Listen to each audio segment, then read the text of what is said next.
Morning, everyone. Thank you very much for coming to the fifth in a series of 9 webinars that we already have scheduled. More webinars will be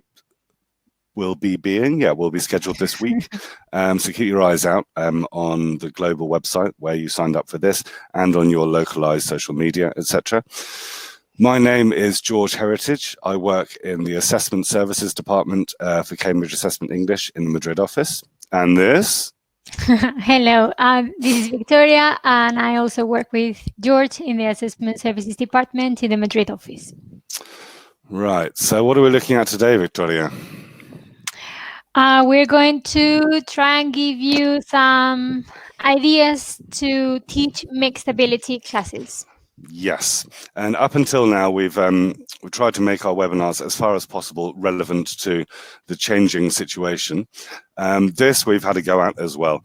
I mean, I think it was originally designed to be more focused on more normal situations, but we've tried as far as possible, as we will see, to make it more relevant to many of us who are no longer in a classroom situation for now.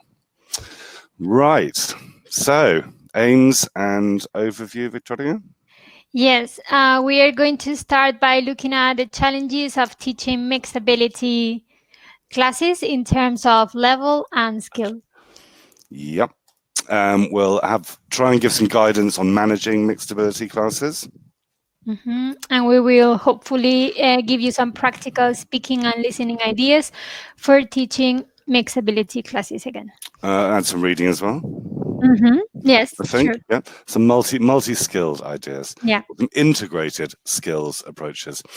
Oh, I'm sorry, I've forgotten to mention David again. Our colleague David Bradshaw is in the chat box, and he will be trying to help you out with links, etc., as we go through. And also, we would like today. We'll also look towards the end at how we can use different CFR descriptors to help identify more clearly what our students who have different levels and different strengths, because we know that teaching mixed ability, every student has different strengths and different weaknesses. So I think having as detailed an idea of what their strengths and weaknesses are will definitely help us. I was going to say that today's going to be very interactive. There's going to be lots of stuff in the chat box, and we'd like your ideas as well, because it's a challenge for teachers across the world. And I think the bigger your class is, the higher the chance of there being more of a mix of abilities. And it'll be interesting to hear how you deal with this situation as well. Okay. So moving on, Victoria. Yep. I would like to ask our participants what types of learners do they have in the groups, in their classes. Anything that springs to mind in the chat box. What strengths and weaknesses do you have with different learners? Things they're good at, things they're not so good at, things they like doing, things they don't like doing. So ideas in the chat box, please. Ooh, kinesthetic, all types, lazy. Adult learners, mostly B1, from 3 up to adults. And in terms of their strengths and their weaknesses. Multilingual. Grammar. Oops. Visual. Especially shy to speak. Yeah, definitely. And they love games. Yeah, a lot of students love games. Some students don't like games very much. Mischievous. Sometimes you can harness the mischief for the better. Great speakers, great poor readers. Not fond of reading. Yeah, I know. It is tricky reading. Those of you for whom this is the first webinar, we did 4 last week. We looked at receptive skills from A2, so quite a big focus on reading and listening, especially at A2 and B1, but also further up the scale. We did one on writing, the right criteria, looking at using clear writing criteria to help our students. And then one focused on A2 key and key for schools and B1 preliminary. And you can see all of those on YouTube if you weren't able to come. Okie dokie, we've got quite a lot of ideas going on in the chat box. What did we come up with, Victoria? Well, you. Well, very, very similar ideas, really. We know that there are students who work very fast and then finish very quickly. Also, our participants mentioned that we also have shy students who maybe don't like speaking in front of the class. Yeah, lazy. We had lazy from someone, from Keegan, I think. Yeah. Disruptive. The slower workers, fast worker that we start off with doesn't necessarily mean that they do it all very well. They just do it very quickly. Yeah. Stronger speaking skills, weaker writing skills. That came up quite a few times. Anything else, Victoria? Good at grammar? Victoria is very good at grammar. People who give up too easily, I think, and lack the motivations. We've got to try and ensure that they are motivated enough at the beginning to see things through. Hardworking, confident. Yes, Maria, mixed levels, definitely. So, how are we going to look at this, Victoria? Yeah, we are going to ask our participants again a question. What do they think are the main challenges of teaching mixed ability classes? So, what are the main challenges of teaching mixed ability classes?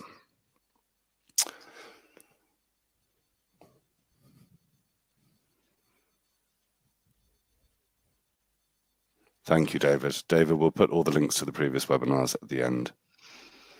Yeah, we did have a problem on Friday. Somebody clicked on the link and they suddenly had 2 webinars going on, and we thought it was a problem with them. So we've learned that lesson. Yeah. Still lovely, keeping everybody happy. Yeah, speed, dealing with different speeds.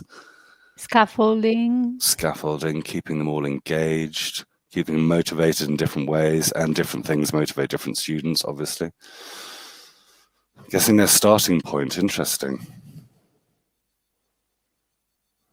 Balance, yeah, I think we're, as far as possible, we need to achieve as fair a balance as possible for all of our students. Grading the language of different activities. We're going to look at an approach to that. Yeah, adaptive material as well. Yeah. Mentioned. Boost the weaker, challenge the stronger. Yeah, it's always this balancing act. We know, and it's not easy. It's not easy at all. Are any of you using, what are you doing at the moment in terms of teaching? Just in the chat box. And if you're teaching online, what are you using? We're just curious. What platforms are you using if you're teaching online? Okay, moving on. So yeah, we came up with, obviously, different levels. So it was mentioned by our participants that students may get bored or frustrated, or may not learn because they can't keep up with the level, or because their level is higher than the majority. So yep, this is certainly a challenge to include all of them. And Victoria, to try and help deal with this, or what can often be a problem? Yeah, learning activities and resources can sometimes be tricky because they don't always take into account different learning styles, and you may also feel that the materials are not suitable for the whole group, so they need adaptation. Exactly. And lastly, personal attention. I think this, and you sometimes feel guilty because you can't give the same amount of attention to all of the students, but then some of them probably need a bit more attention than others. So again, I think it's reaching that balance is one of the main challenges. So a lot of people using Zoom, a lot of people using Skype, Hangouts, Educartable. I've never heard of that. God, I've got lots of interesting. A lot of people using Zoom. Well, we'll talk about a way to use Zoom a little bit later. It does have lots of great functionality, Zoom, which makes for group work, etc., makes that a lot easier. Okay, so somebody, at least one person, I think more, mentioned differentiation. What is differentiation? In the chat box. It doesn't have to be in perfect English. Differentiation. Teams. Okay, Chris, I think there is some of the functionality that will help with stuff we're talking about later in Teams.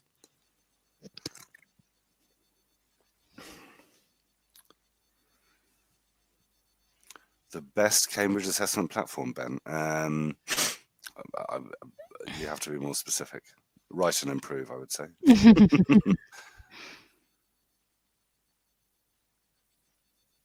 Students tasked at their O level individually. Part of a group but considered individuals. Yes, different activities for different levels, which is lovely. I mean, it would be lovely if we had a class of 30 to give everyone a different activity, but sometimes that isn't practical. Yes, Elizabeth, tailoring material to the different levels and the different skills that you have in the class. Using appropriate tasks, pair work, adapting. Yeah, not doing the same thing with all the students, which in a perfect world, yeah, each student would have their tailored lesson, but we are aware that that's not always practical. So Victoria, what's your definition? Well, a definition is adapting learning in response to our learners' differing abilities and preferences. Exactly, which sounds very easy, but as I keep saying, it's not as easy as it sounds in practice. So how can we get here, Victoria? We can try and adapt the learning content or task, which focuses on what the teacher plans to teach and how learners access this knowledge or information. In other words, meeting the same objectives but in different ways. Lovely. So focusing on the material, the content, the task, the input, what they are working with. We can also adapt the process of teaching, so adapting the way you teach, which can involve how you group different learners, how you model, how you use repetition, the types of feedback or learning strategies you encourage. And also trying to differentiate the learning outcome, which means that you may have similar learning goals, but what learners produce may be different, which can be linked back to the changes to task. So, for example, if you are teaching difference between make and do, maybe stronger students may be able to learn more examples than weaker ones. Yep, differentiating what everybody gets out of it at the end. I think if you start with the minimum, or start with what each lesson needs to achieve, you can let the stronger ones go on and develop further. But again, it's keeping an eye on what stage as everybody is at the same time is not easy. We're not pretending that this is easy, and we hope that today is fairly useful. We're going to look at some sort of overviews of different ways to adapt and work with very familiar material and very familiar exercises, but I'm sure you all have exactly, Almudena. I'm not saying that it's easy. If we're cutting out, try reconnect.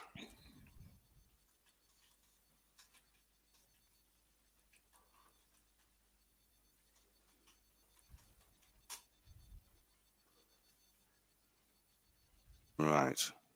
So, adapting the materials, adapting your teaching, and differentiating the learning outcome. Again, as I said, keeping a record and keeping an eye on what learning outcome each pupil has reached is no easy task. So let's look at some materials. Shall I give them the handout now, Victoria? Excellent. Yeah. Right. So on the right-hand side, you should be able to download a big selection of activities. We're going to look at 3 or 4 of them in more detail. Let me know if you can't download that, but you should all have access to that now. We're going to be focusing mainly on A2B1 at the moment, but the approaches that we go through can be applied to all levels. Okay. So, talk us through this, Victoria. Well, this is in your handout. This is activity 2 on page 3, and this is the first task that we're going to work on. So, as you can see, it's giving students the opportunity to practice collocations and expressions related to daily routine or daily activities. Exactly. So, you have already taught that vocab. Watch TV, go to the park, do your homework, have a shower, go to bed, make your bed. Maybe in that order, maybe not in that order. You should be able to download it where it says files, Lolita. Let us know if you still can't. And so to practice, you ask them to do this exercise. This should all look fairly familiar. Some of the activities we're looking at are sort of as they will appear in your book or as they will appear in your teacher's book. And we just want to investigate ways we can take it that little bit further. So how might you adapt this activity? In the chat box. Thank you for all your input. Thank you for being so patient, but we don't really know of another way to get all the input. So in the chat box, how might you adapt this activity?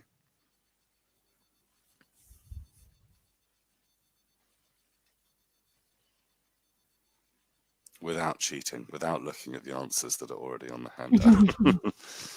Okay, Maureen, I'm going to stop sharing the file and then share it again. Hopefully that will work. It should pop up. Okay, so we've got matching the answers, dividing into groups or pairs. Yep, definitely paraphrasing with difficult, more easier vocab. Yeah, visual aid as well. Using pictures, yep, nice. Some people maybe were in our previous webinars. The visual support definitely helps.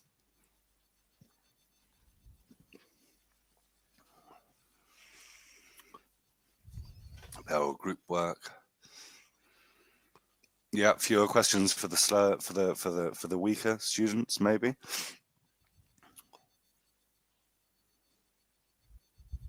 Video as an intro, yeah. Oh, nice, Esther. Nice. Fill in the blanks instead of multiple choice.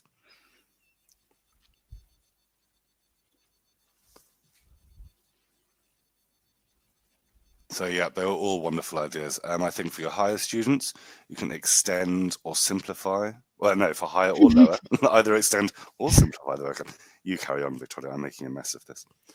No, it's just basically, yeah, that what you said. So extend the vocabulary, giving them more examples of collocations for stronger ones, and maybe simplify the vocabulary, reducing the options for weaker students. Yeah, another one. I mean, if this is pitched sort of at the middle of your class, as someone said, I can't remember, sorry, add more multiple choice to make it harder, add more distractors or incorrect answers. It does get a bit tricky at this level, I would say, but as in writing it and coming up with distractors that work can be a bit tricky, but making this just a gap fill for your stronger students could be another option. You could ask the stronger students to write a question in response or write a short dialogue. What do you think, Victoria? Yeah, these are good ideas. Follow-up questions are always great to get them to talk a bit more and develop fluency. So yeah. Yeah. Okay. Excellent. So there's quite a simple use of English and speaking exercise. What about reading, Victoria? Yeah, this is in your handouts again, activity 2 on page 3. And here we, like in preparation, you have read a text about first day at school experiences, and you would like your students to focus on vocabulary for feelings. So check this again, sort of taken straight from a teacher's book. Check understanding of difficult vocab, such as excited, worried, frightened, nervous, and scared, and then ask them to carry on thereafter. Ask each other how they felt on their first day at school and why. How might you take this a step further?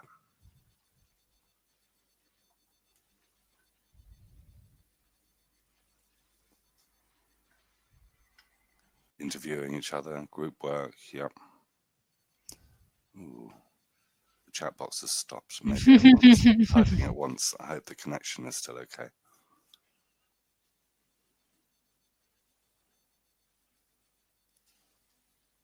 Hot seating. Nice, Elizabeth. Emojis, lovely. Yeah, I gave a couple of presentations on using emojis in the classroom. Really good for storytelling, I think. I've got a couple of quite interesting WhatsApp messages over the last week. One has about 50 films expressed as emojis. Because we maybe have a little more spare time on our hands than at present, than normal. Memes, yep, lovely. Role play, acting out. Pantomime. Have you ever been to the pantomime, Victoria? Mm-mm. Oh, no, you haven't. Are you aware of what happens at a pantomime? No. No? There's lots of sort of talking to the audience. He's behind you is a classic. Elizabeth, what do you mean by hot seating? Fake video diaries or creative video diaries, imaginative video diaries? Change groups and retail. Yeah, really nice. Swapping, keeping things moving, swapping groups, retelling stories. Retelling is a very good skill. And then depending on their level, they can retell it as it was told or retell practicing their reporting verbs, etc. Facial expressions, lovely. I think emojis is a very, very nice way to practice with these. No voice. Can everyone else hear us okay? Sorry if it keeps disappearing. You have, I think this is our record so far for attendees. Yes. Thank you. I don't think we've had over 500 yet. So obviously the more teachers there are, the more strain there is. So yeah, bringing their attention to the different adjectives used in the text, checking their understanding of the more difficult vocab. It's up to you whether you do this before or after the reading task. I think stronger groups, you might not need any prep time, but maybe the weaker groups, you'd help by giving them synonyms, giving them emojis, asking them to match the vocab in the text with these easier synonyms or vice versa. Put the adjectives into positive categories, negative categories. And the speaking activity, Victoria? Yeah, we, as you said, we can give them options between simpler adjectives and more complex ones, and let students choose the ones they feel more comfortable with, and the ones they want to use. Sorry. Okay, no, that's all right. Right, should we go back to the first one? Look at another way to adapt this. Yeah. So back to the previous activity we looked at earlier. Yes, here we are going to look how we can adapt an activity by adapting the production, by making it easier or more challenging. So here we are going to look at ways in which we can adapt the questions. Any ideas about how we can do this? How could we adapt these questions? Yeah, emojis are great, Christine. And I think, they're a big part of some of our younger students' lives, shall we say. Yeah. We can't share the presentations, sorry anyone, but you will get links to the replay. So you can get the replay either on this platform, then you can see all the chat, or you can watch it on YouTube. Okay, Caroline, nice. Yes, no questions. Changing the tenses, very nice, Elizabeth. When would you watch TV during the week if you were allowed? No? Really take it up a few notches. Role playing, definitely. Pair work. Oh, give them the first letter. Very nice, Enrique. Yes or no? Do you like?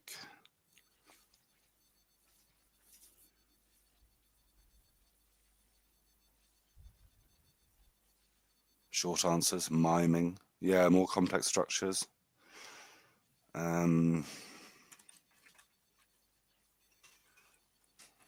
Yeah, filling the gaps.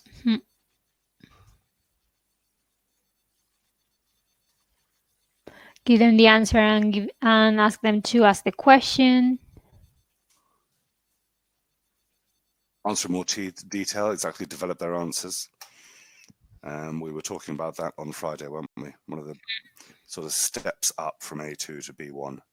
Yeah, using modal, language, you did. yeah, Yeah. modal verbs, giving further explanations, maybe a contrast. Lovely.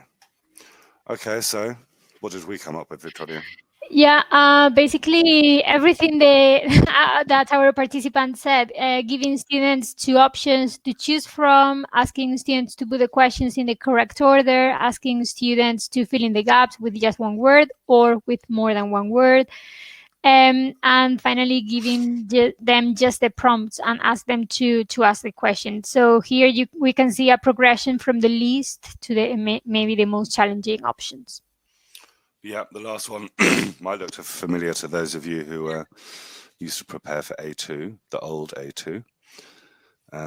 And yeah, this might not be too appropriate for your weaker students who will just say when TV watch week. Um, but there are lots of different approaches to taking very simple, familiar exercises and grading them. Sort of developing what is required of them. Unscramble the words. Lovely, Natalia.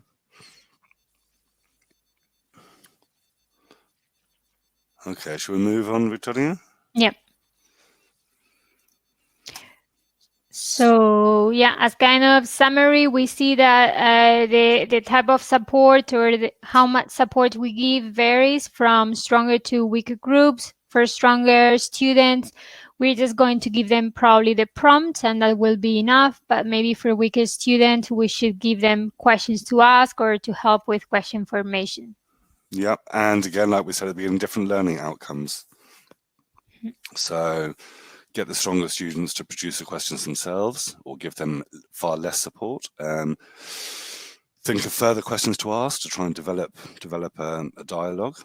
And then the weaker students ask and answer as many questions as they can in a certain time limit. I mean, that's a very easy and very effective way to deal with mixed ability classes. Here is the exercise. Do as many as you can. Give them a time limit. Give them 3 minutes to do the exercise, and some of them will complete the exercise. Some of them won't get all the way through. But it sort of levels the playing field a bit in terms of time and keeping things punchy, keeping the dynamics of the class up. What do you think, Victoria? Yeah, I agree. And there are also other ways of adapting the activities by adapting the way we teach. Yeah, which could involve.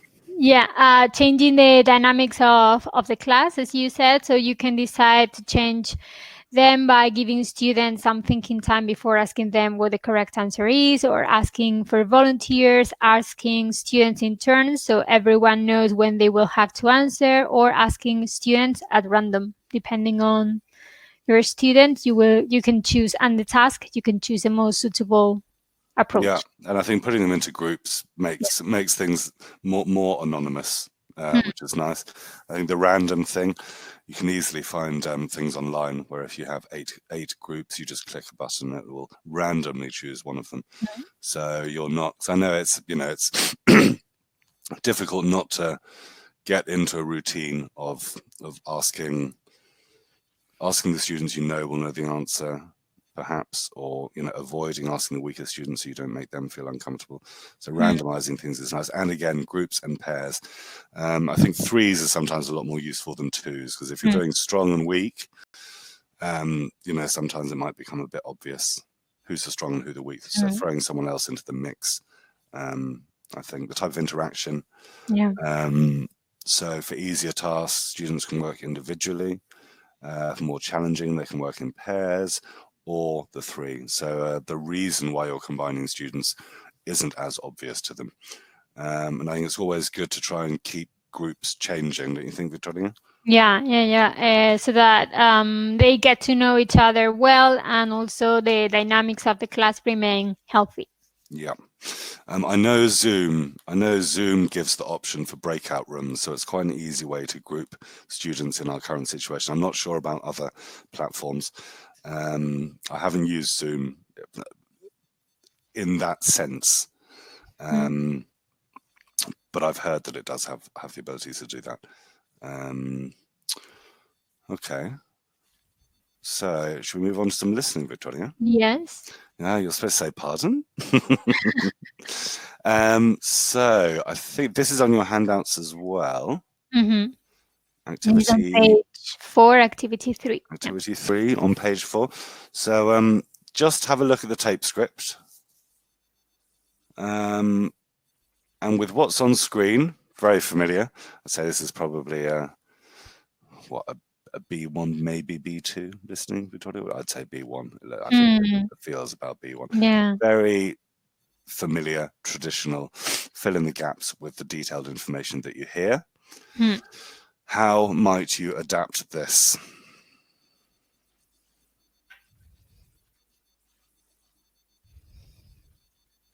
I'm not condoning the use of Zoom, Effie. I'm just telling you what I have heard.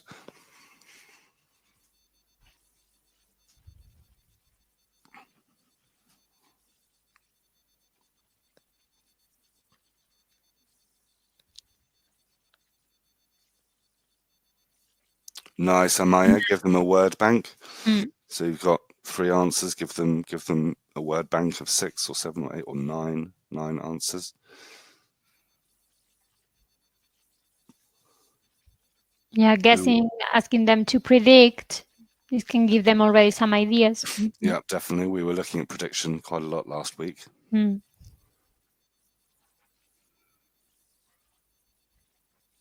Although that picture might not help with question number 2, might it? There are only 2 zebras. You need a picture with hundreds of zebras. Fill in more than one word. Yeah, that depends how it depends on the tape script, I think. Yeah, definitely. I think giving them the options, building it up, turning into a multiple choice. You could have a 2 or 3 part multiple choice for the weaker students, and then just a word bank, a list of words for the others. So there's more choice, more decisions need to be made. Very nice, Melissa. Yep. The parts of speech, what type of word will fit in each. We looked at a text on puffins last week about using prediction. Visuals, definitely.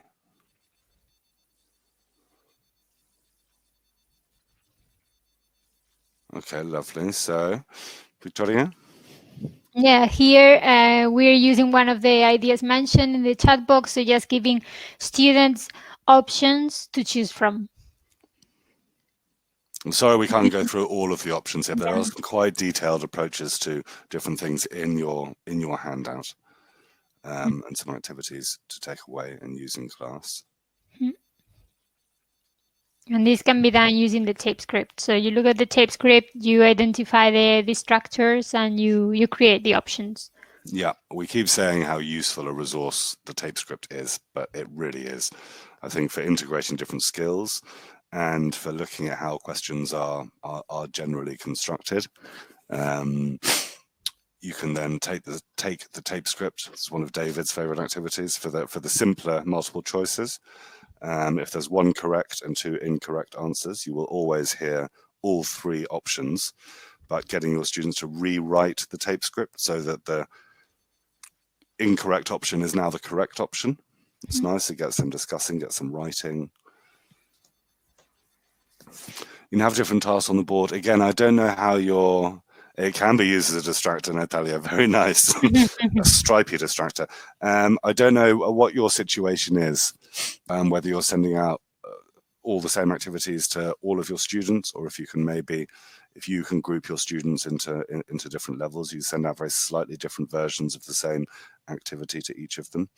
It very much depends on your context at the moment.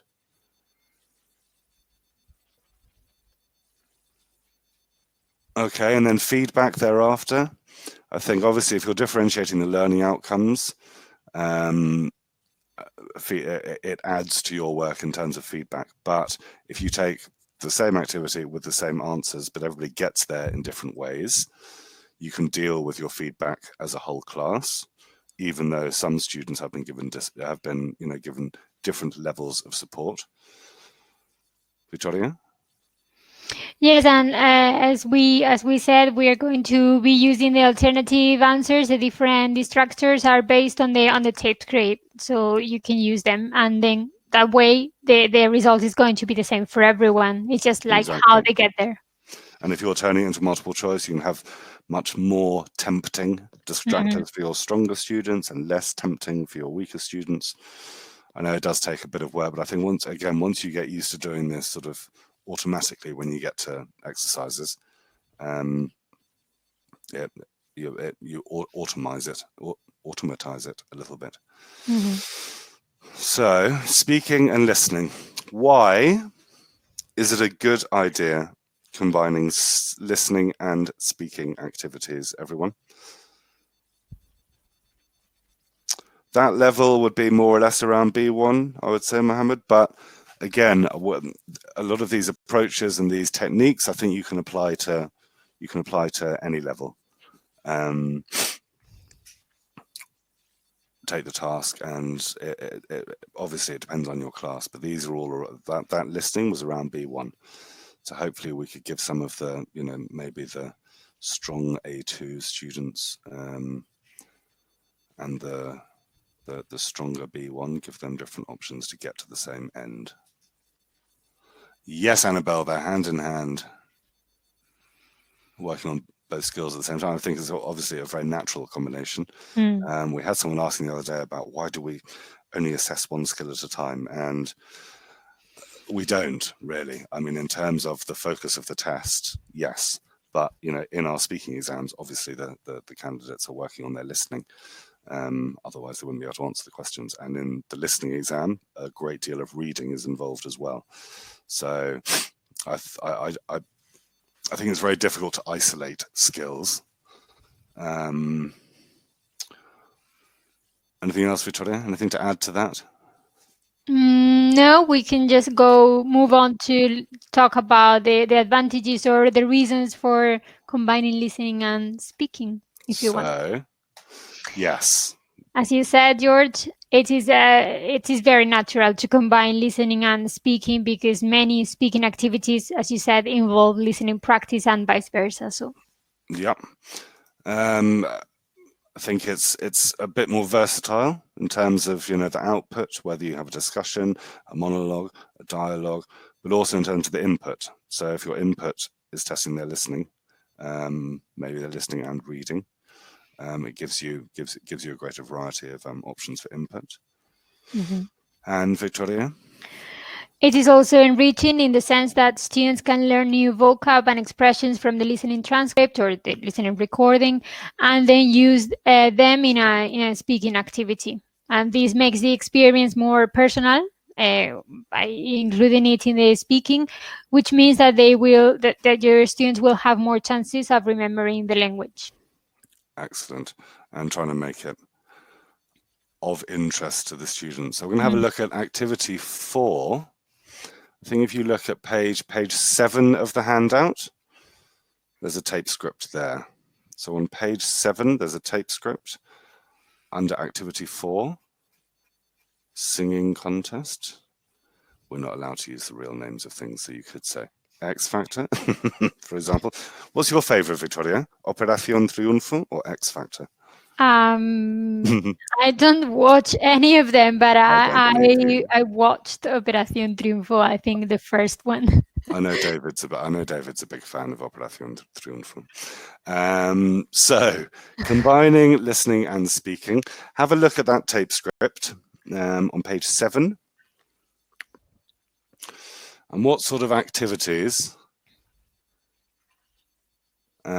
could you pull just out of that tape script that would combine listening and speaking? Thank you, David. David puts up with a lot there in the chat box.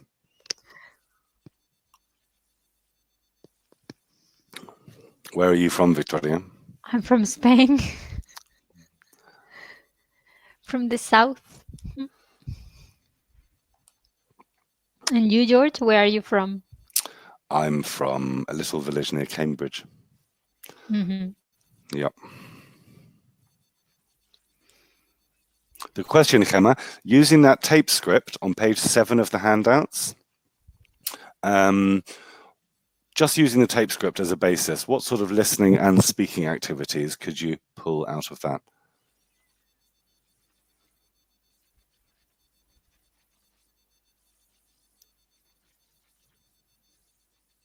We've all got a little bit distracted about where everyone's from. I mean, we're well aware that, especially when it comes to listening, it's sometimes difficult to use authentic, and it's also difficult to find, enough stuff which is sort of written to level at A2, B1. We look at different ways to approach that in our webinars from last week. Okay, right, we're getting going now. A bit of acting. Yeah, I mean, you start off just getting them reading it out. That's always fun, and they have the support there. It's good for their speaking. Listening, true or false, compared to singers, obviously. Gap field as well, I think Gap someone fills. mentioned. Taking notes. Alternate words, yeah, for the stronger ones. You could try and replace some of the adjectives or replace some of the verbs for your stronger students. Dictogloss, lovely.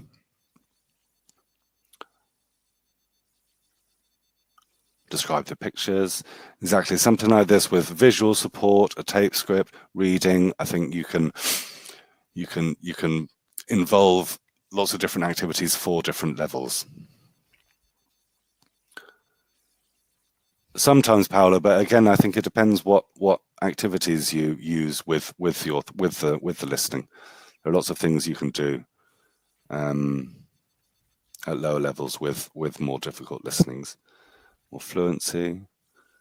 Essential words, very nice, with visuals, brief descriptors.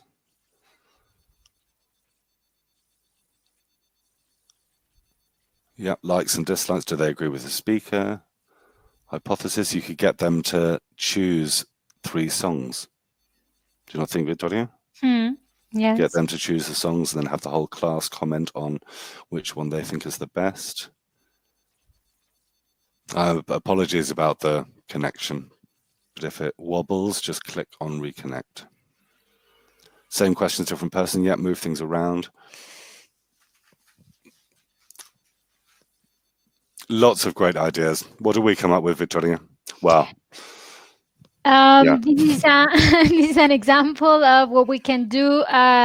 Maybe for weaker students, talk about positive and negative aspects, as you can see here, so that they can identify at least different reactions. Yeah, and I think this is sort of practicing their listening for gist rather than for specific detail.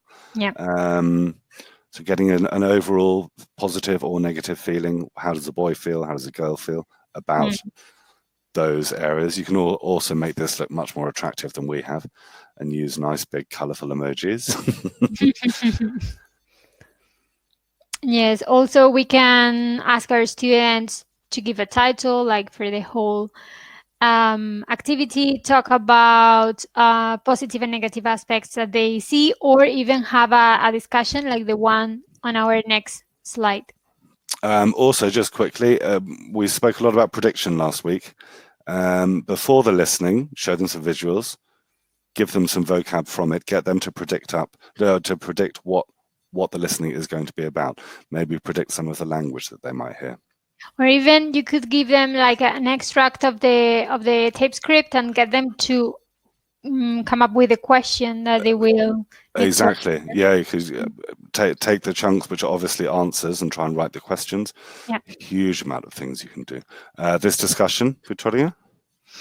Yes, you can get them to try and answer the questions, give as much detail as possible for stronger candidates, for stronger students.